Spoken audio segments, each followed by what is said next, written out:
The death toll in the Ikoyi building collapse has risen to 36. The acting coordinator of the Lagos Territorial Office of the National Emergency Management Agency, Ibrahim Familoye, said 33 of the deceased are men, with 3 women. Tough times await culprits involved in the collapse of the 21-story building as Lagos Governor Babajide Sanwo-Olu on Wednesday vowed to prosecute anyone found culpable. The governor promised that drastic action will follow the reports of the panel he raised to probe the monumental disaster. The Lagos State Fire and Rescue Service has completely averted the looming danger of gas leakage at the Ikeja axis of the state.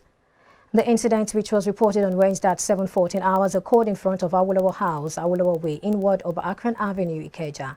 This led to the deployment of Alausa fire crew to douse the gas fumes. On arrival at the scene, the crew discovered that a gas pipeline belonging to GasLink was accidentally punctured and started gushing out. In a beautiful stall any secondary incident, the fumes emanating from the gas leakage was blanketed with chemical foam compound, just as the area was swiftly cordoned off and traffic diverted, while inhabitants were sensitized not to make naked fire. The situation has been brought under control as the gas pipeline has been depressurized. The Vice Chairman, Nigerian Bar Association, Gwagwalada Branch, Abuja, has called for increased security surveillance in the Federal Capital Territory to help address security challenges. Agbefo made a call on Thursday in an interview where he condemned the recent abduction of some lecturers of the University of Abuja. He called for the immediate release of all the abducted persons, including Umeza John Obansa, a member of the NBA Gwagwalada branch, and his father, Professor Obansa James, of the Economics Department. The legal practitioner said there is the urgent need for security agencies to step up surveillance, especially aerial surveillance, through adequate patrol in order to secure lives and properties of the people. Similarly, the Academic Staff Union of Universities, ASU, has given security operatives 48 hours to rescue 6 persons abducted on Tuesday by gunmen at the University of Abuja staff quarters. Chairperson of the University of Abuja ASU chapter, Dr. Kasim Umar, said lecturers have stopped going to classrooms because of the incident which has traumatized them.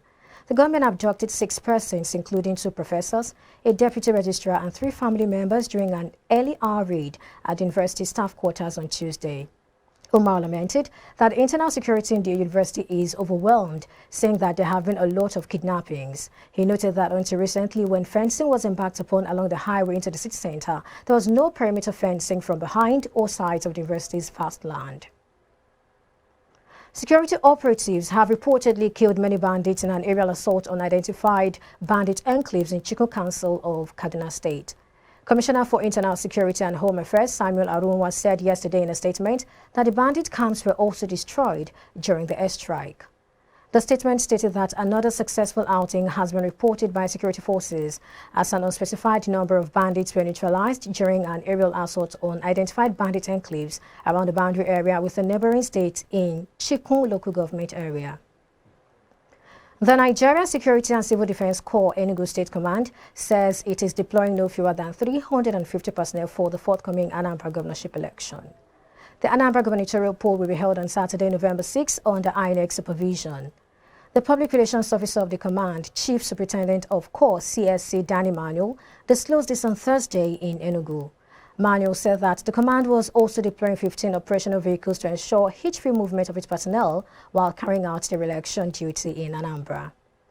The Joint Admissions and Matriculation Board on Wednesday remitted a sum of 3.51 billion naira to the federal government as part of its operating surplus for 2021.